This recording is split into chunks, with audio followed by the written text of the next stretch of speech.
और अब विधानसभा की तस्वीर भी, जहां पर मुख्यमंत्री योगी आदित्यनाथ वोट डाल रही हैं। उत्तर प्रदेश में भी वोटिंग की प्रक्रिया शुरू हो चुकी है। ठीक 10 बजते ही यह सिलसिला शुरू हो चुका है। सबसे पहले एक तरफ जहां संसद में प्रधानमंत्री नरेंद्र मोदी ने वोट कास्ट किया, प्रधानमंत्री ने वोट कास्ट किया। अब उत्तर प्रदेश विधानसभा की तस्वीर, जहां पर मुख्यमंत्री योगी आदित्यनाथ वोट कास्ट कर रहे हैं। तो राष्ट्रपति चुनाव से जुड़ी हुई तमाम बड़ी बातें आपके सामने रख दें। इस चुनाव में जैसा कि लगातार जानकार कह रहे हैं कि द्रौपदी मुर्मू की जीत लगभग तय है। कई गैर राजक दल भी आदिवासी नेता के उम्मीदवारी के समर्थन में उतर आए हैं और सूत्र ये कह रहे हैं कि अभी भी ये वोट प्रतिशत और बढ़ सकता है। एक तस्वीर आप फिर से देखें, मुस्कुराता हुआ चेहरा मतपेटी में अपना वोट कास्ट करते हुए उत्तर प्रदेश के मुख्यमंत्री योगी आदित्यनाथ। और जैसा कि हम कह रहे हैं, उत्तर प्रदेश की बात कर लें तो यहां पर पहले से ही साथ अगर मायावती का हम कहें एनडीए उम्मीदवार को मिला हुआ है। इसके अलावा सुभाष से ओम प्रकाश राजभर भी ये कह चुके हैं कि वो द्रौपदी मुर्मू के समर्थन में उनके विधायक वोट करेंगे। इसके अलावा अगर बात की जाए शिवपाल यादव की भी, तो उन्होंने भी एन टाइम पर एक ऐसा चक्र रचा। उन्होंने कहा कि वो यशवंत सिन्हा का समर्थन इसलिए नहीं कर सकते क्योंकि उन्होंने कभी मुलायम सिंह यादव को लेकर ऐसी तीखी टिप्पणी की थी, इसलिए वो द्रौपदी मुर्मू के समर्थन में वोट करेंगे। तो एनडीए उम्मीदवार द्रौपदी मुर्मू के साथ 1,30,264 वोट नजर आते हैं।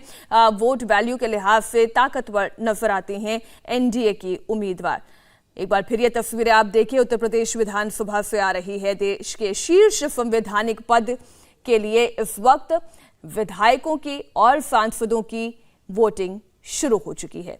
एनडीए उम्मीदवार द्रौपदी मुर्मू के साथ, जैसा कि हमने आपको जानकारी दी, 1,30,264। तो वहीं अगर दूसरी तरफ देखें, राष्ट्रपति चुनाव में यूपी से कितना वोट है वो भी आप देखें।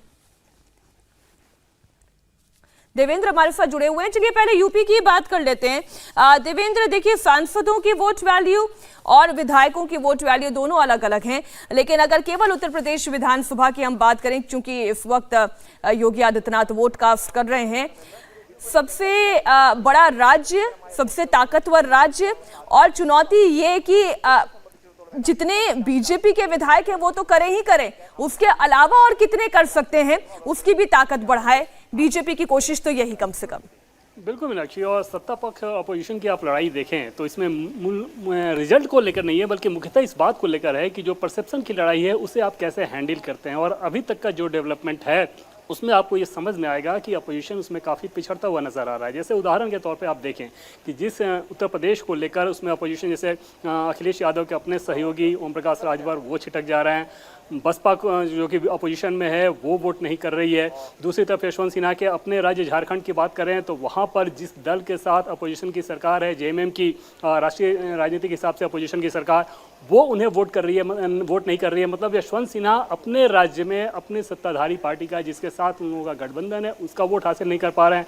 यशवंत सिन्हा टीएमसी के लीडर के तौर पे पश्चिम बंगाल में राष्ट्रपति उम्मीदवार को लेकर अपनी उम्मीदवारी का प्रचार करने तक नहीं गए। और हमारे सोर्सेज ये बताते हैं कि ममता बनर्जी ने खुद मना कर दिया था, और मना करने के पीछे वजह ये थी कि वो ये नहीं चाह रही थी कि उनके कुछ कंस्टिट्यूएंसीज में, जो कि SC/ST डोमिनेटेड हैं, वहाँ पे कोई खराब मैसेजिंग जाए। तो इससे अंदाजा लगाया जा सकता है कि परसेप्शन को लेकर किस प्रकार से अपोजिशन एक कमजोर स्थिति में दिख रहा है द्रौपदी मुर्मू का विरोध करते हुए। शिवसेना के कंडीशन में भी हमने देखा कि पहले शिवसेना क्या कर रही थी और बाद में अपने सांसदों के दबाव में आकर किस प्रकार से शिवसेना प्रमुख को ये फैसला बदलना पड़ा।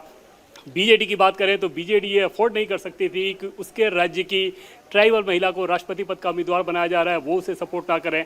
तो ये सारी चीज़ें बता रही हैं कि प्रधानमंत्री नरेंद्र मोदी ने जो एक मास्टर कार्ड खेला द्रौपदी मुर्मू के तौर पे देश की प्रथम महिला प्रथम पद पे भेजने का, तो वो कितना कारगर रहा है और अपोजिशन अब तक उसमें बिखरता नजर आ रहा है। अपोजिशन की दूसरी गलती मीनाक्षी आपको समझ में आएगी, पॉलिटिकली मैं बात कर रहा हूँ, कि पहले से ये अंदाजा लगाया जाने लगा था, और ऐसा बहुत कम अवसर पे हुआ है जब प्रधानमंत्री नरेंद्र मोदी कोई फैसला करने वाले हों और उसके बारे में पॉलिटिकल कॉरिडोर में अंदाजा लगाया जा रहा हो और वो सही निकल जाए। द्रौपदी मुर्मू के केस में ऐसा हुआ था, पहले से ये भनक आनी शुरू हो गई थी कि ट्राइबल महिला को प्रधानमंत्री नरेंद्र मोदी आगे करने वाले हैं। ये चर्चाएं बहुत ज़्यादा आम थी, बीजेपी के नेता भी इस बात को मान रहे थे। वहाँ पर अगर अपोजिशन की तरफ से इस बात को कह दिया जाता सार्वजनिक तौर पे कि अगर एनडीए ट्राइबल महिला को अपना उम्मीदवार बनाता है तो हमारा सपोर्ट रहेगा, उस कंडीशन में आप अंदाज़ा लगाइए कि जो पॉलिटिकल डिविडेंड की बात कही जाती है, अपोजिशन भी इसमें हिस्सेदार होता द्रौपदी मुर्मू के कैंडिडेचर को लेके। लेकिन वहाँ अपोजिशन से एक गलती हुई और उस शख्स को उन्होंने अपना कैंडिडेट बनाया जिनकी 84 साल उम्र हो गई है और जो अपने राज्य में अपने गठबंधन के सहयोगियों को एकजुट नहीं रख पाए। इंडिया टीवी हर वक्त हर जगह डाउनलोड करने के लिए सर्च करें India TV news Google play store या ऐप स्टोर पर।